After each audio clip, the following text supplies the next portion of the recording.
Buenos días para todos. El tema que vamos a tratar el día de hoy es artritis séptica en pediatría.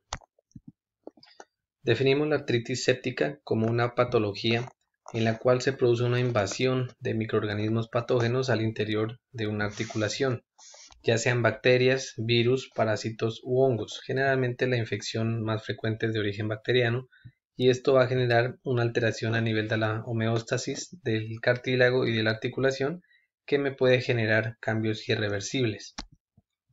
Normalmente, la membrana sinovial es la estructura que más se ve afectada en la fisiopatología de la enfermedad. Esta va a ser una estructura que tapiza la parte interna de la cápsula articular y va a ser la que produce o forma el líquido sinovial. En pediatría, en niños menores de 5 años, las articulaciones que con mayor frecuencia se ven involucradas en esta patología son la articulación sacroiliaca, seguida de la articulación de la rodilla y seguida de la articulación del codo. En niños mayores de 5 años encontramos que con mayor frecuencia se produce la infección a nivel de la rodilla, seguida de la cadera, codo, hombro, tobillo y otras como las interfalángicas esternoclaviculares y las sacroiliacas que corresponden a menos del 1%. En cuanto a la epidemiología, esta patología se puede presentar a cualquier edad, pero tiene mayor frecuencia en neonatos y lactantes entre los 2 a 3 años. La relación respecto al género se encuentra una relación de 2 a 1 hombres respecto a mujeres. Generalmente en el 90% son monoarticulares su compromiso y la incidencia anual en los Estados Unidos es de 20.000 pacientes por año, correspondiente a 7.8 pacientes por cada 100.000 habitantes. En un 30% de los casos puede estar asociada a una osteomielitis. Generalmente, las más frecuentes son a nivel de la cadera y a nivel del hombro, debido a que la metáfisis en los niños se va a encontrar intracapsular. En ese estudio, publicado en marzo del 2020, realizado en Israel, se tuvo en cuenta los aspectos epidemiológicos, microbiológicos, clínicos y terapéuticos en artritis séptica en niños.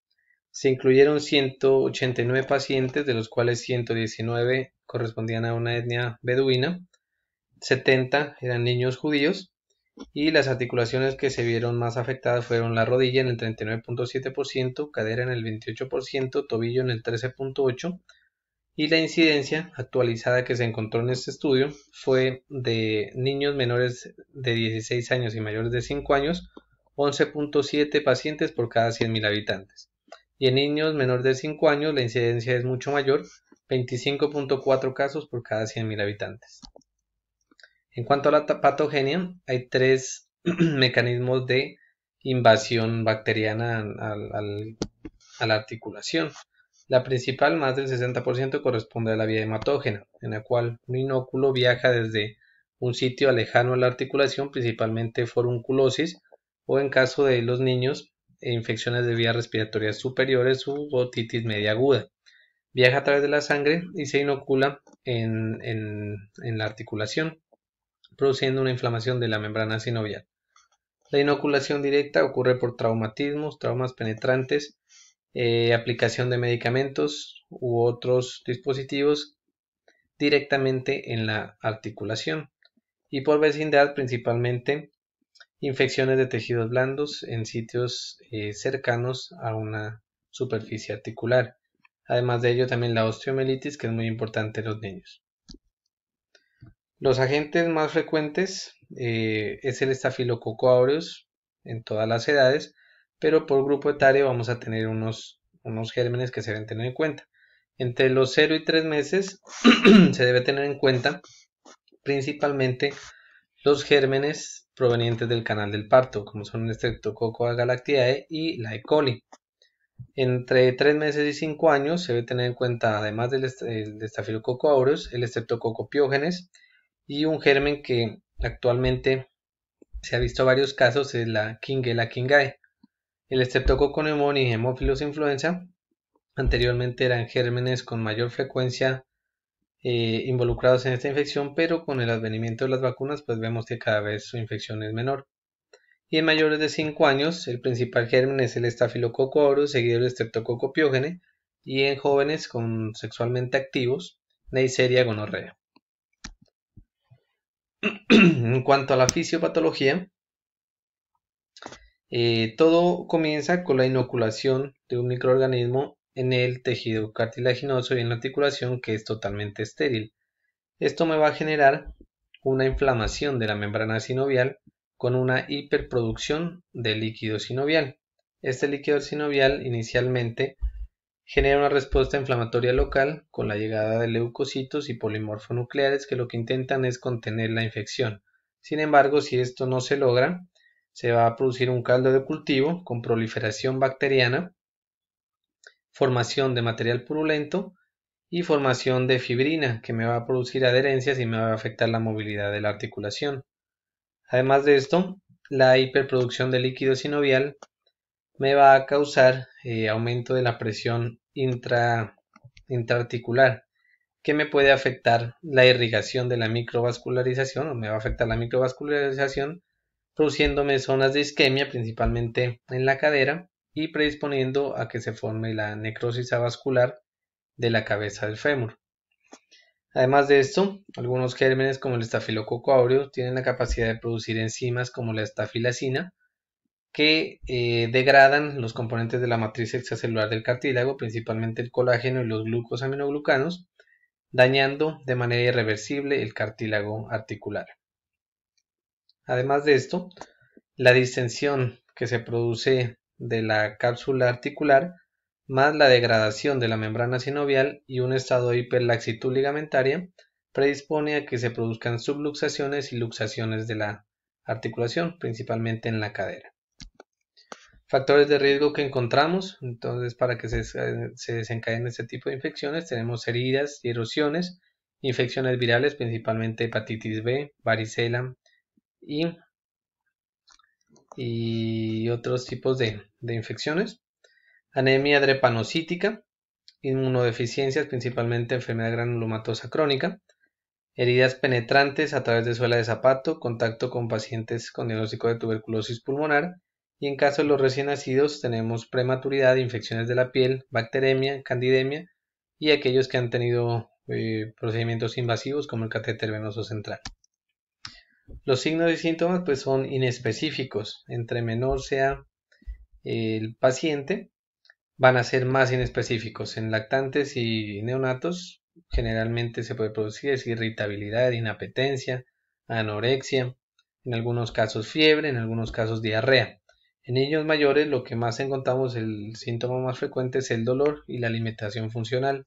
Puede haber también signos inflamatorios locales y pseudoparálisis. En este estudio publicado en febrero del 2020 se intentó buscar cuáles eran los síntomas que con mayor frecuencia se encuentran en los pacientes para definirlos o tenerlos en cuenta en el diagnóstico. Se incluyeron 117 pacientes en este estudio, en los cuales se encontró que el dolor se presentó en el 100% de los pacientes, una fiebre en 45%, limitación funcional en 60%, irritabilidad en el 40% y signos inflamatorios únicamente en un 10%. El diagnóstico se debe basar principalmente en una adecuada anamnesis, teniendo en cuenta antecedentes personales del paciente, picaduras de insecto, traumatismos, aplicación de sustancias o medicamentos intraarticulares, un adecuado examen físico que encuentre signos inflamatorios locales y se pueden utilizar algunos estudios imagenológicos y de laboratorio. Dentro de estos tenemos el hemograma que tiene una sensibilidad del 75% y una especificidad del 55% cuando tiene una leucocitosis mayor de 12.000. PCR una sensibilidad del 63% y una especificidad del 79%, la BCG una sensibilidad del 75%, especificidad del 55%, la procalcitonina una sensibilidad del 94%, especificidad del 78%, principalmente en pacientes sépticos. Los hemocultivos son positivos entre un 50 y 70% de los pacientes y el gol estándar va a ser el cultivo de líquido articular extraído mediante artrocentesis. Este se encuentra positivo entre un 80 y 90% de los casos y la biopsia de la membrana sinovial se encuentra positiva en el 94% de los casos. Podemos utilizar también el análisis citoquímico del líquido articular y ver sus componentes cómo se encuentran, principalmente glucosa, proteínas y leucocitos. En este estudio, publicado en Israel, en el cual se tuvo en cuenta 189 pacientes, se intentó determinar cuáles eran los métodos diagnósticos que ayudaron más a diferenciar el diagnóstico de esta patología. Se encontraron leucocitosis mayores de 15.000 en 72 pacientes de los 189 incluidos. La PCR fue normal en 123 pacientes y fue positiva, es decir, mayor de 5 en 66 pacientes. Los hemocultivos se tomaron en 187 pacientes, de los cuales fueron positivos únicamente en 18 pacientes. El cultivo de líquido sinovial se tomó en 158 pacientes, pero fue positivo únicamente en 37 pacientes. Se reporta también este estudio en el cual se intentó comparar la procalcitonina versus la proteína C reactiva. Es un estudio publicado en marzo del 2020, en el cual se hizo una revisión sistemática donde se incluyeron 18 estudios con 250 pacientes. No se encontraron diferencias estadísticamente significativas en cuanto a sensibilidad y especificidad de estos dos estudios. La PCR se encontró anormal en el 80.5% de los pacientes de los 250 incluidos en los estudios y la procalcitonina en el 84%, para una especificidad del 82% y 84% respectivamente. Sin embargo, pues se recomienda más la utilización de la PCR debido a que tiene un menor costo, el resultado es más rápido y no requiere ningún tipo de MIPRES o documento para su autorización. En cuanto al citoquímico del líquido articular, podemos encontrar el aspecto turbio. Leucocitos generalmente están mayores de 50.000, neutrófilos mayor del 90%, la glucosa va a estar baja, generalmente menor de 20 miligramos de decilitro, y la formación del coágulo va a ser pobre o lenta. Tenemos los criterios de Cocker, en los cuales son 2 criterios clínicos y 3 bacteriológicos. En los criterios clínicos tenemos la limitación funcional y fiebre mayor de 38 grados. En los bacteriológicos tenemos leucocitosis mayor de 12.000, PCR mayor de 12 y una BCG mayor de 40. Si tenemos un criterio positivo, hay un riesgo de un 3% de presentar artritis séptica. 2 criterios, un riesgo del 40%. 4 criterios, un 90%. Y si tenemos los 5 criterios más hallazgos radiológicos, la probabilidad es por encima del 98%.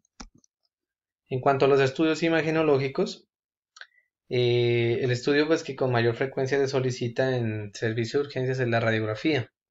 Sin embargo, este estudio no tiene buena sensibilidad ni especificidad.